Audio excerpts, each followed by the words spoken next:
किसी गांव में एक पति पत्नी बड़े प्रेम से रहते थे। दोनों को एक दूसरे पर पूरा पूरा विश्वास था।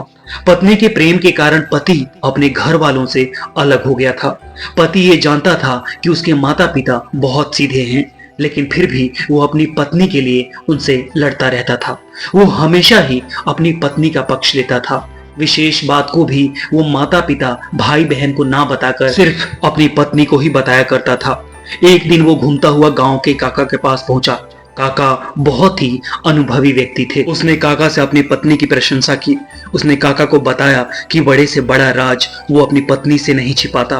वो पूरे घर को शक की नजर से देख सकता है, परंतु अपनी पत्नी पर कभी भी शक नहीं कर सकता। काका उसकी नादानी पर मुस्कुराए, क्योंकि काका को बखूबी पता था किसी भी औरत के पेट में बात नहीं पचती है। उसके चुप होने के बाद काका ने कहा, देखो बेटा, अपनी पत्नी पर जरूरत से ज्यादा विश्वास करना ठीक नहीं है। पहले अपनी पत्नी की परीक्षा लेकर देखो, फिर तुम्हें पता चलेगा कि वो कितनी राज की बात छिपा सकती है। कभी कभी सच्चा प्रेम करने वाली स्त्रियां भी नासमझी में अपने पति की भलाई करने के चक्कर में उनका अहित कर बैठती हैं। काका की बात सुनकर वो आदमी व्याकुल हो गया और उसने अपनी पत्नी की परीक्षा लेने का निश्चय किया। उसने काका की सलाह से एक योजना बनाई। एक दिन वो अपने गमछे में कटा हुआ तरबूज लेकर आया। उसमें से लाल बूंदें टपक रही थीं। उसने अपनी पत्नी से कहा, आज मैंने एक आदमी का सिर काट दिया है। इस बात को राज ही रखना। यदि गांव में ये बात किसी को पता चल गई तो पुलिस मुझे पकड़ कर ले जाएगी और मुझे फांसी की सजा मिलेगी। उसने अपनी पत्नी से फावड़ा मांगा और घर के पीछे गमछे में लिपटे हुए तरबूज को गड्ढा खोदकर जल्दी से दबा दिया और ऊपर से मिट्टी डालकर जगह को समतल बना दिया। उसकी पत्नी इस घटना के बाद परेशान रहने लगी। उसने अपनी पति से कुछ नहीं कहा, लेकिन उसने अंदर ही अंदर बहुत घुटन महसूस होने लगी थी।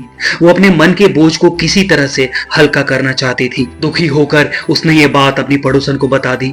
उसने पड़ोसन को कसम दी कि वो इस बात को किसी को ना बताए, वरना उसके पति को फांसी हो जाएगी।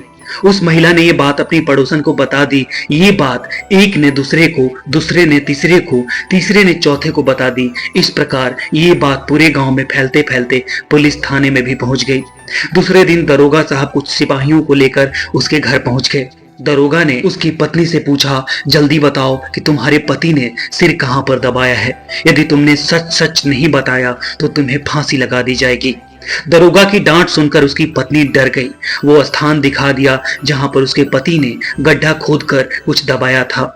पुलिस ने उस स्थान को खोदकर गमछे में लिपटा हुआ तरबूज निकाल लिया। वहां पर काका भी उपस्थित थे।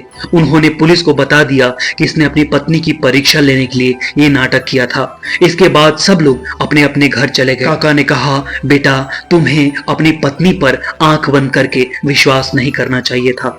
उस आदमी ने काका को धन्यवाद बोला।